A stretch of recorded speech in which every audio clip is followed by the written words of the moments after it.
Hello, scientists. Today, we are going to be using our sense of hearing to observe the world around us. Not only that, we're going to be continuing to use our sense of sight, our sense of smell, and our sense of touch. Now, in your Science Fusion book on page 12, there is, I wish I could turn this while I'm talking to you. There is a T-chart. And this is what we're going to be making. We're going to make a T-chart just like this one for a nature walk. Now, this experiment is about celery. So if you choose to do this experiment at home, you've already got a recording sheet. But we don't have a recording sheet for our nature walk, so we're going to make one. So in your science notebook, you're going to write senses and each one and leave a space for your observations. I'll show you what mine looks like here in a second. So this is what my T-chart looks like. I left I heard at the bottom because I think outside I'm going to hear a lot of things, so I wanted more room here. You might want more room for what you see as well. But the cool thing about this is you can always turn it over and add on to the back. And I chose to leave this title blank because I already have the word observations and I didn't feel like writing it again because it's just right there. So the sense I used, I saw, I felt, I smelled, I heard. And as we go on this walk, or as you go on your walk, you're going to write and draw pictures of things that you observe on your nature walk. Now, I did think to go ahead and draw lines separating each of these so that I don't accidentally record something in the wrong spot. This just helps me be a little bit more organized. So you can do that too if you want. Before we get started on this nature walk, let's talk about inquiry skills. What can you infer this boy is doing? The boy is what? Well, I can see that he is on a hike and he's touching a rock. So maybe he's discovering a rock. Skills to help you learn. Observe and compare. How can you be like a scientist? You can use inquiry skills. Inquiry skills help you find out information. They help you learn about your world. So that yellow word is very important. It's bolded. It's a vocabulary word that's going to help you as you go through school. If you know what inquiry skills mean, you are going to be a rock star scientist. So my turn, your turn. Inquiry skills help you find out information. They help you learn about your world. So you can compare things and find ways they are alike. On this page, a child is comparing two things. Do you see someone who is comparing two things?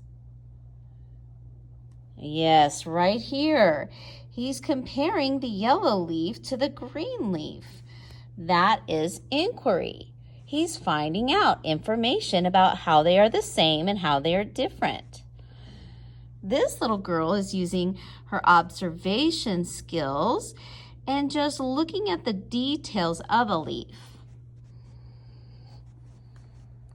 Predict and measure. I predict that it is going to rain today. A prediction is a good guess, a logical guess. This little boy is using a measuring device to observe the world around him. He wants to know how big or round this rock is. Why do you think this child is predicting it's going to rain? Well, they're pointing up here and using their sense of sight. They see the storm cloud so they can predict it's going to rain. You can classify information too.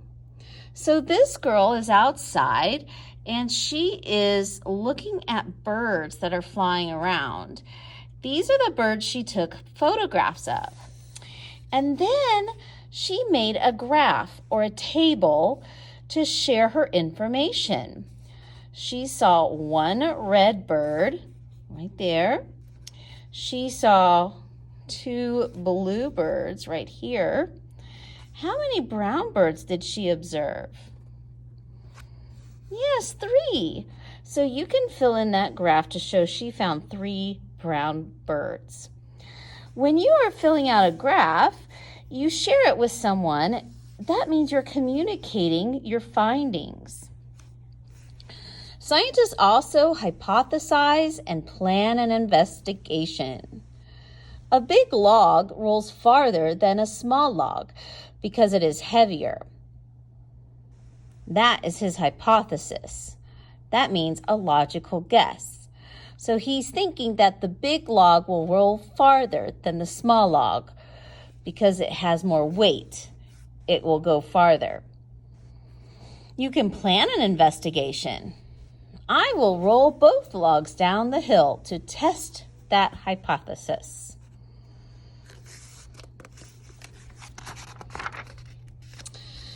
Scientists infer and draw conclusions. So inferring means, I think the light container is empty. He can infer that because he is feeling these 2 containers, so it must be empty, even if he doesn't look or doesn't see what's inside. Then he can draw a conclusion.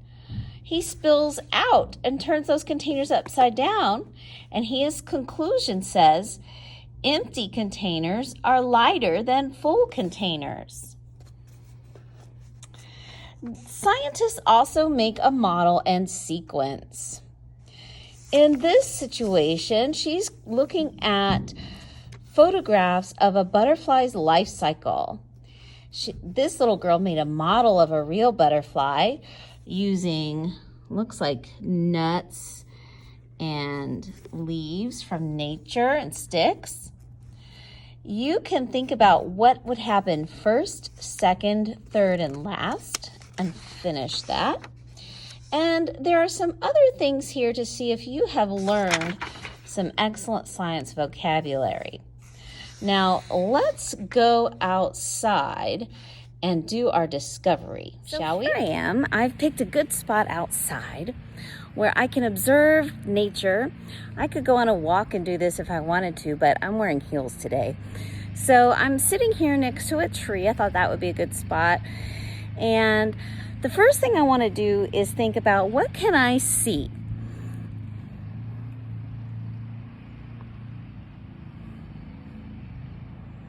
I'm just going to take a few minutes and really notice some things.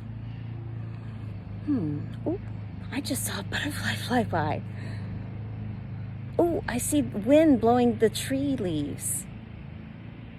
I see the blue sky, and oh my gosh, there's a bird. It's a little blackbird. Oh, you know what? I see some things over here. I want to come over here and look. Look, do you see that? I see some really cool rocks. I wonder if there's any bugs in here. I can look all around. Do you see anything? Okay. Ooh, and the tree. I'm noticing this tree, and I see that it's got these cool leaves on them. Look, and they've got little speckles and spots. They feel kind of dry. I think this tree needs some water. Look at the bark on the tree. I wonder if there's any bugs climbing on it. Ooh, I think that's a spider web. Ooh, and it feels real bumpy and rough. Okay, let's go write down our observations. I've got those written down. I want to think about the next thing, which is smell. What do I smell?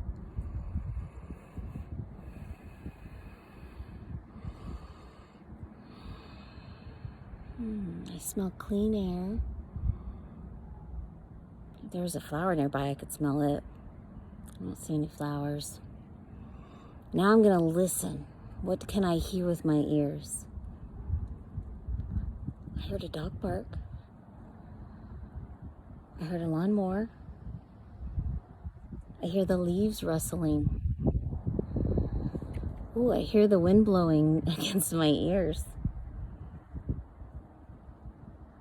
think I hear a car in the distance.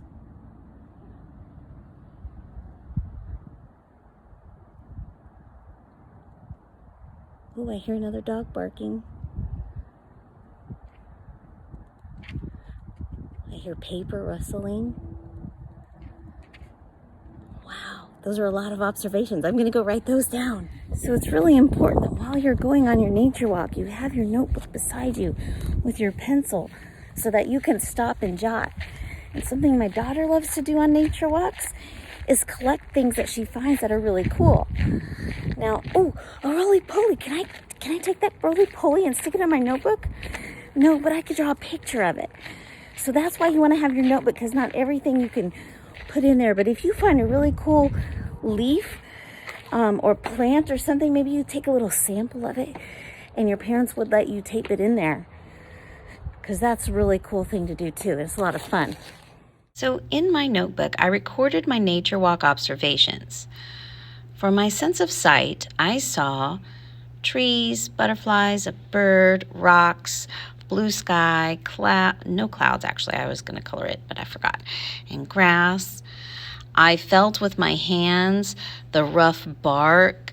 I felt the wind blowing my hair.